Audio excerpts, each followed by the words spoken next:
Yay Networks. Welcome to the Great Girlfriends podcast, where we discuss life, love, laughter, and everything in between. I'm your host, Sybil Amuti, and I can't wait for you to hear all of the great girlfriend magic on today's show.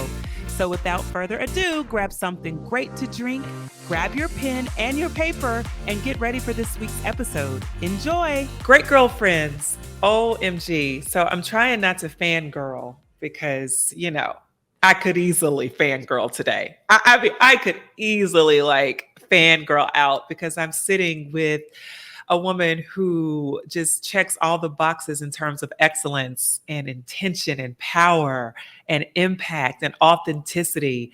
And I just love, for many years, in all my years in New York, I had the pleasure of seeing her keynote at so many different conferences, hearing her sing before every keynote that I've seen you do, Carla, at every conference.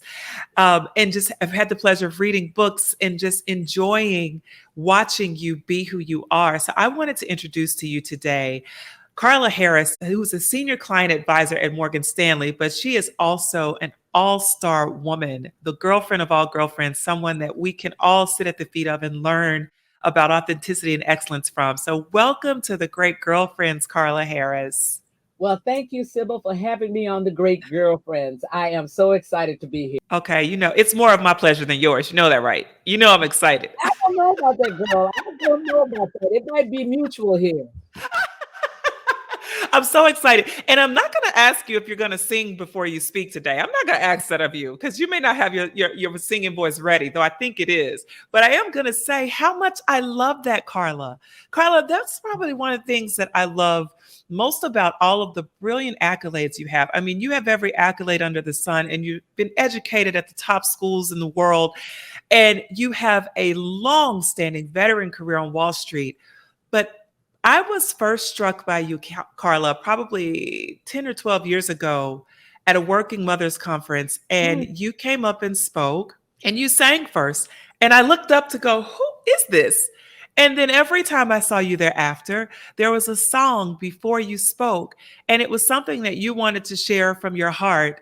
And it could have been How Great Thou Art. It could have been, another melody that you had on your heart. But I've never seen anyone do that. And I still have never seen anyone do that before. And I'll tell you, I don't always do that. It really does depend, Sybil, on the moment and if the spirit is me. But most of the time, I don't do that, interestingly enough. And unless they're playing the walk-on music and it happens to be my songs, and then absolutely I'm singing with the music. I love that. So there's that part of you that says, Carla, bring your whole self to the table. Mm-hmm. Absolutely. Question. Carla, we've been taught that we have to leave parts of ourselves at home, and that, we have to show up at the way that people want us to be. And especially as Black women in America, and if you're working in corporate environments, we've been taught to put on our facade and to code switch. I want to touch on that a bit because you have a glory and a light and an awe that you bring to every room.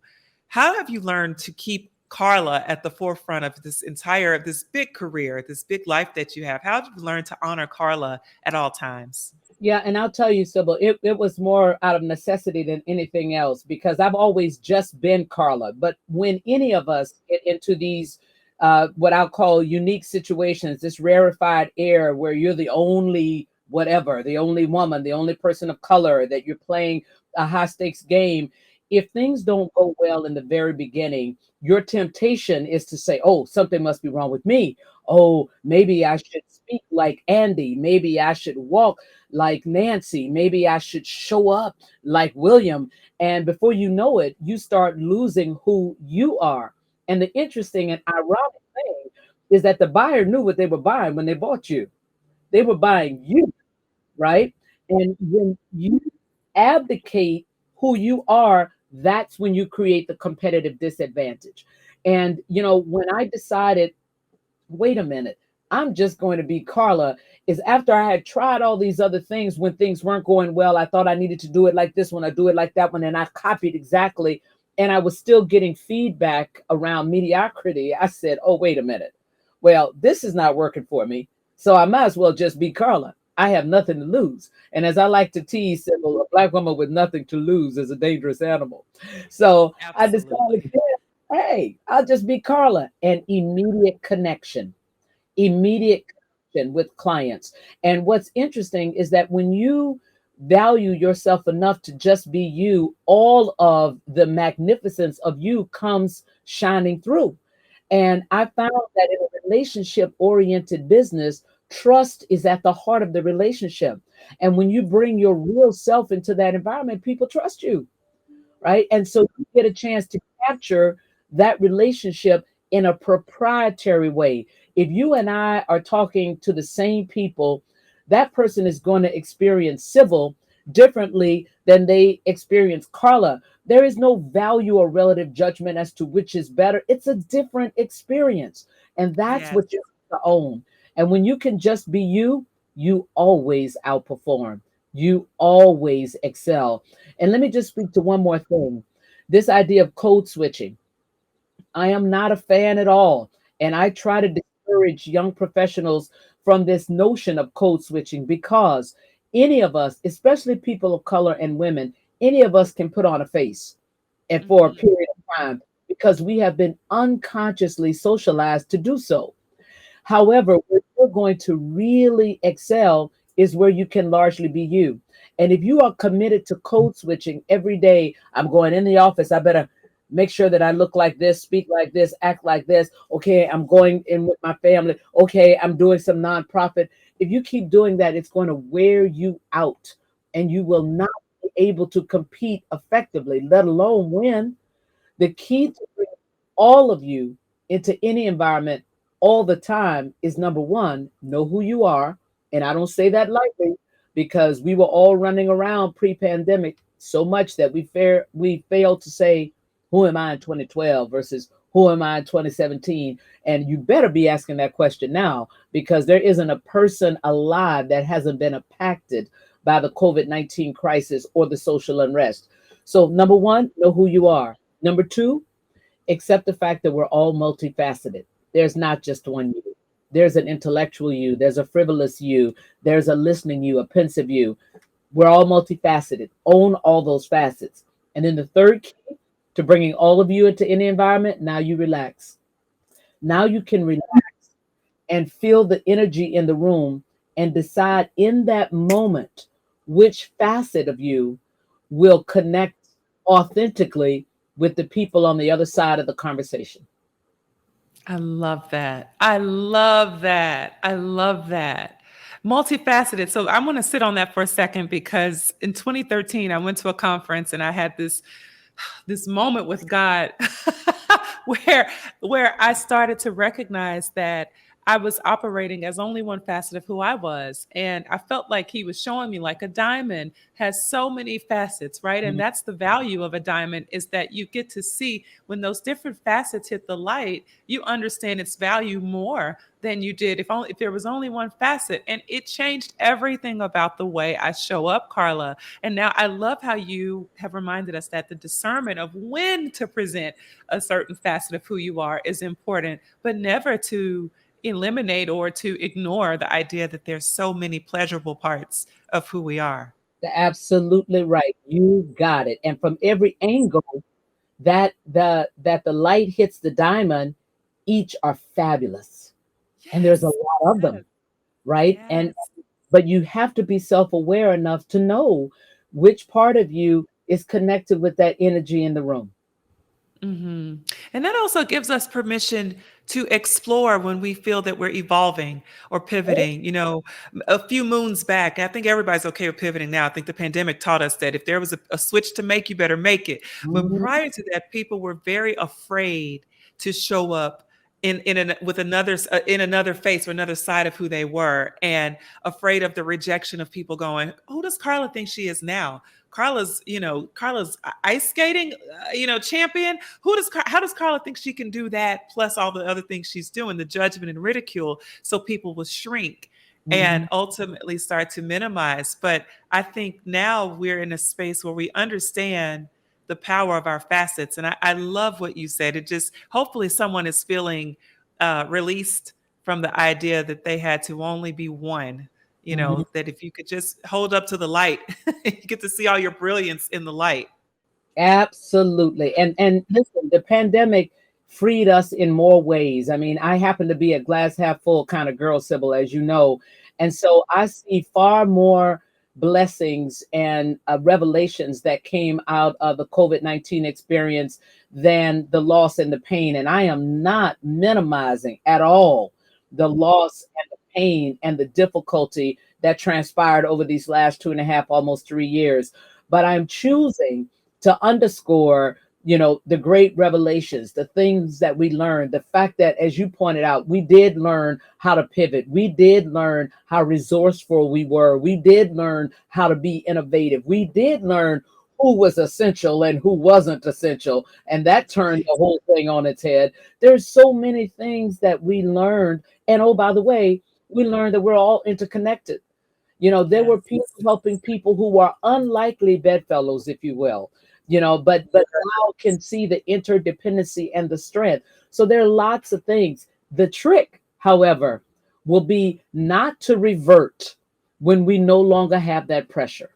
That's going to be the trick. Did you learn it? Did you own it? Did you internalize it? Are you ready for it? Or are you going to default to the familiar? Mm-hmm. Mm-hmm. Carla, I want to ask you a few questions because as I, read your bio, which is absolutely one for the records, it is one that belongs in an encyclopedia. One day, girl, one day. It's big. Things seem to, just in reading, I know they don't come easy, but Mhm. successes seem to come your way. I want to know for you, what has come easier for you and what has been harder for you in your journey, in your evolution and in your career as a woman? What has become, what were the easy things and then what were the Carla, oh, I think I can things. Yeah. Well, the easy things have always been to execute. I am an executor at heart. You put it on the list, I can take it off the list. And I can also compartmentalize. I can shut things down and say, this is what I'm going to focus on now and not be distracted by other things. The things that came difficult, however, was realizing that things were not black and white. So when I was coming out of undergrad and graduate school, every company talked about a meritocracy. And that meant that everything was fair. It was objective. Either you did a good job or you didn't do a good job. If you were smart and you worked hard, that meant you got a chance to go to the top. But when I started out in my career, I started realizing that there was no such thing as a true meritocracy. Because in order for it to be a true meritocracy, it has to be objective. But there is a human element in all of your evaluative equations, all of them. And if there's a human element, there's a measure of subjectivity. So it cannot be 100% meritocratic. So then the question is, what are some of the other things that really inform your success equation? And that was the difficult part, Sybil, trying to figure out what those other things were because there was no playbook and there was nobody laying it out for me. And that was one of the reasons that I wrote Expect to Win, because I didn't want someone else to have to go on that journey of figuring it out. I wanted to have it on in black and white. Oh, yes, there are rules to the game in every culture, in every environment, where it's more than one person, a culture is created and there are rules around that. That's So good. understand, make sure you know how to play them. Make sure you understand that your intellect and your hard work alone won't get you there. You're going to need another relationship. So invest. So those were the things that were so hard. And the yes, I can, Carla, as you so well put, was really around staying the course until I was done with the test. Because as I like to say, when life comes to teach you a lesson, if you don't pass the test, you will repeat the class. Oh, such a fact. Such a fact. Such a Yep. fact. Yeah. Okay, but so Carla, when you start talking about relationships and there not being a playbook, what were some of the steps or tools that you use to build those relationships so that because now you've established what many would consider a great playbook and you've left so much reference material along your path that others can grab from. So what were some of the things that you used to establish relationship and build even allies to form your own playbook? Well, one of the big revelations, and I want to put this out there for your listeners, is everybody needs help. And the one thing that really smart people don't know how to do very well is ask for help. So if you have gone through your academic career and you've been studying really hard and you got those A's, chances are you didn't go to a professor regularly and ask for office hours, or you didn't have somebody spend another 2 hours with you trying to work out that chemistry formula. You kind of figured it out. But once you start your career, you're going to need to ask someone for help. That's point number one. Point number two, if I'm going to call a thing, Sybil, we have trust issues. Right? I hinted at those in my second book, Strategize to Win. That's why I wrote about performance currency and relationship currency, because I kept scratching my head saying, why do people of color in particular and women have trouble getting that sponsor that they need and forming those relationships that they need? We got trust issues. If anybody has ever done you wrong, when you see anybody with that profile again, you're like this, right? You're not giving it up of yourself. You're not putting yourself in that vulnerable place again. And you have to have a measure of vulnerability to actually create a relationship that's going to work for you. So, I had to make the decision. Well, I was going to have to trust somebody, right? Because when you're in these environments, and especially when you're lonely, sometimes you're looking around, you're like, I don't trust anybody, right? I'm not going to trust anybody because I got to look out for myself. I got to survive. That's right. Yeah, that's how you feel. But the problem with that is when you walk around not trusting anybody, they smell that they can't trust you. And nobody will spend their currency on somebody that they don't trust. Those were some of the things where I had to just get comfortable and say, well, I'm going to go into this and I'm not going to be afraid of being wrong.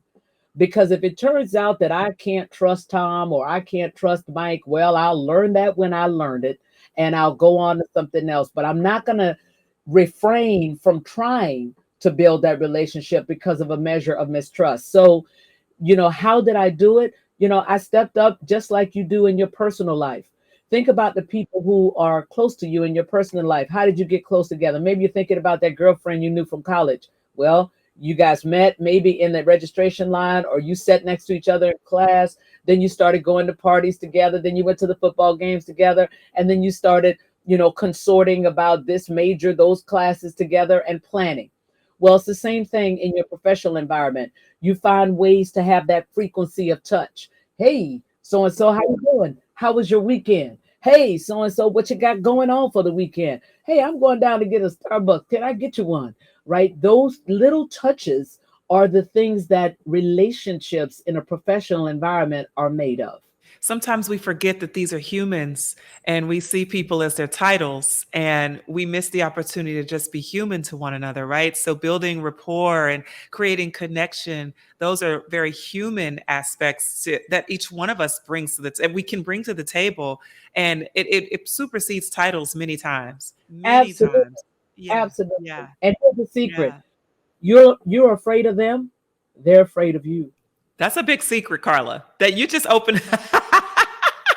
You just opened, because honestly, I will tell you, Carla, you've learned that. And I know many of us are still like, I know so many people are writing it down like, wait a minute, are you serious? So the person that I'm so intimidated by is also more than likely intimidated by me as well. Absolutely. Wow. And a lot of Wow. times people aren't talking to you because they don't know what to say. Yeah. So why don't you make it easy for everybody and say, hey, so what's going on? How you thinking about this? And Sybil, I've done that so many times, and I've had so many people give me that look like, what is she doing? And that just encourages me even more. And I go, yeah, I said hey to you. Yeah. So what's up? Right. And then again, if they end up being a curmudgeon, then you kind of go, okay, worthy of no more breath. Next.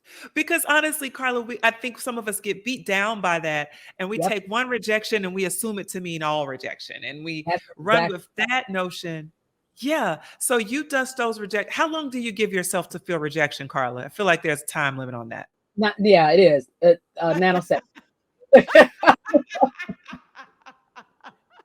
Because at the end of the day, you have to know that you are worthy of somebody engaging with. And if they don't see that value, somebody else will. That's That's not your problem. You're bringing your best intentions. You're bringing your best thoughts. You're bringing your best howdy up in there. And if they can't connect to that, that is not your fault. That is not your loss. Somebody else will be more than willing to engage and embrace that. So go find it. Go find those instead of focusing on the ones who didn't quite get it and who are missing out. Take that nanosecond and then slide on out. So Carla, are there ever times that you feel like just defeated? Just and when you do, what when you get that beat down, what is it? How do you turn yourself around? Yes. Oh, that is so great. Great question. I say to myself, what is going on? Why do you feel this way? What happened? Right? So that I can be in the moment, because sometimes we are moving so fast, we don't realize how fatigue has snuck in. And I find that if I'm feeling down, if I'm feeling defeated, if I'm feeling like I just can't get up again, that is usually my sign that I'm tired, that I have fooled around and have failed to get the rest that I need, because my perspective is clearly off. If I'm feeling that way, I know better, right? And if you've had something where you lost that round, or you didn't get what you wanted, then you can look at that and say, well, first of all, I'm going to say thank you, Lord, for the experience. Second of all, I'm going to say thank you for the lesson. Now let me evaluate how I might go after this again, because it's coming. It's coming again. You'll get another at bat. It may not be that, it may even be bigger, but you will get another at bat. And as long as you have now properly equipped yourself with the lessons that that experience came to bring you, now you're going to be ready for the next time you see it. But if I'm feeling like, like Rosie from the Jetsons, as I like to say, I'm usually tired, and I go, stop. Don't think anymore. Don't process anymore. Stop, quit. It's over. Leave that thing right now. Get some rest, and let's revisit. So those of you that are afraid of rest, Carla is empowering you and inviting you to see how life is requiring rest, right? Because sometimes you get to that space, and I can acknowledge that I was there earlier this year where all of life was saying rest, and I was resisting. The fighter in me wanted to keep fighting, but then at that point, I'm punching myself. It's not even a fight anymore against anything other than a war within. And Yep. taking that rest is so important. It's an unconscious sabotage. And I'll never forget that Martina Horner, who used to be the president of Radcliffe, my freshman year in Harvard Yard, I heard her speak about the fear of success. And, Sybil, I was clutching my pearls. I'm like, who would be afraid of success? Are you kidding me? But she was so eloquent about how unconsciously, if your success means you're going someplace you have never been, there is therefore a fear. And sometimes unconsciously, you start to sabotage it. So you don't quite get there. Right. And sometimes scurrying around, keeping yourself so busy is a distraction from the things you really need to be focusing on. But you're too busy. You can't focus on that because you've got all these different things to do. But that is also a form of running away from dealing with the things that you need to deal with and settle, so that you can really go forward and win. So that focus is a big deal. That means sometimes great girlfriends, we're shutting off social media, or we don't get to be at all the things that everyone else is at because we are on a path. And so for you, Carla, when you are in, some of us probably consider it a mode, but what I'm hearing from you is it's a lifestyle of focus and intention. That Mhm. means you get to be clear about the who, what, when, where, how of where Carla is and how you're present in everything that you do.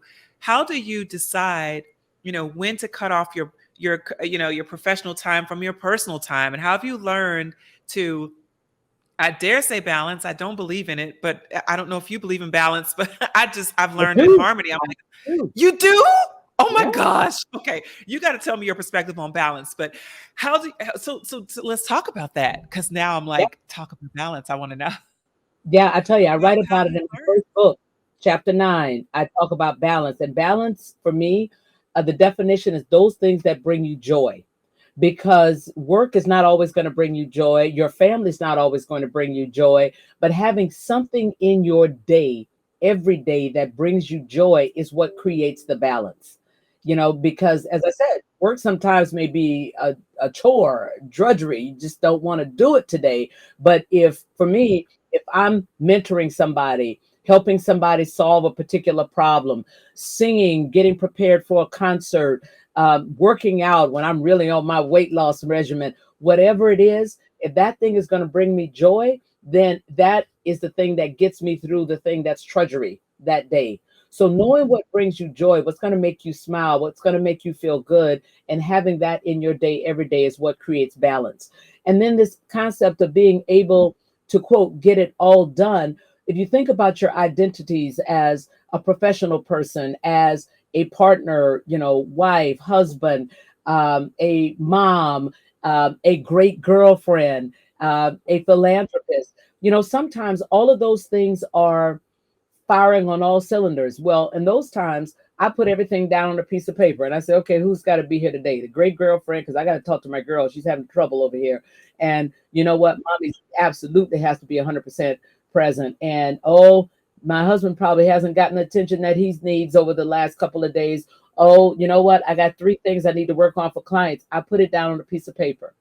And because I'm an executor, that drives me around execution. So it's around leveraging your strength. And if you're not an executor and you're a business developer, you can take a white sheet of paper and create some things, then create a solution around what's going to make you smile that day. But that's what balance is all about, is having that joy somewhere in your day and knowing that some days it might be 70% mama, it might be 80% banker, it might be 50% girlfriend, but allowing yourself to have that variation on any given day, it'll balance out. You know what? I've never thought about that as something balancing that sits in the middle of these two heavy weights, and then you've got this thing that gives you joy that makes it all that is really good. I'm going to steal it, but I am going to quote you, but I am going I'm going to Thanks. girls, we got to go back and read chapter 9 in the book because that is where she lays out how to make it because I got to tell you, Carla, that balance thing choked me when I had those 2 kids. I was like, so wait. Things are not going to balance, but I do look for harmony. And now I understand that I can bring something in that really evens the scale on both sides. I'm just kind of thinking of the weights here. So that is so good. I want to switch gears a bit over to women and money because Yeah. you sit at the epicenter of of the financial industries of the world, and you have so much experience in this space where I've learned through the Great Girlfriend community, there's a lot of intimidation still. And Yeah. when you speak about us not trusting, so many women still haven't spoken to financial advisors or still won't get the learnings or lessons around how to build build wealth or create even a financial legacy. What do you think we need to know now, Carla, that you wish you had known when you were at the beginning of your money career? Yes, absolutely. You are the CEO of your money. If you did not come from money, and I would argue, even if you did come from money, but were not exposed to the information, you do not know everything that you need to know to preserve or grow your assets, your money. So get some help. The next thing I'm going to tell you is that help is very personal. So you should absolutely interview a number of financial advisors until you find somebody that you feel comfortable with. I will also go so far as to say that person should be very comfortable and patient in teaching you. Yes, they're going to manage the money, but you don't want someone when you're trying to learn to say, that's okay, Sybil. No, don't you worry about it. I got this. No, Sybil wants to understand what is transpiring, and your money is important. So take the time to learn about it. Again, you don't have to know every hedge fund that's out there. You don't have to know everything you need to know about real estate. But what you want to do is take the time to get yourself some advisors and partners who are part of your success team, your financial success team, to help you on your way. And the person that might help you in the early days when you only have $10,000 or $15,000 to invest may not be the person when you have 2 million to invest. And you might have been exposed to other people, but start learning early and take some risks. Also, especially if you're early in your career, you can afford to take some risks because presumably you got decades of earning power in front of you. But I'll tell you, one of the big mistakes I made, Sybil, is my mother, God bless her, told me when I was probably 26 or 27 to buy some land in Jacksonville where I'm from. But because I didn't know a lot about real estate and I just started saving some money, I couldn't imagine taking all the money I had saved and putting into this land that was just sitting there. There was no house on it. There was nothing happening. It was pure ignorance. And at the time, I was working so much, I didn't really have time to go and check it out. So when in doubt, don't. I didn't. Oh man, was that a dumb move?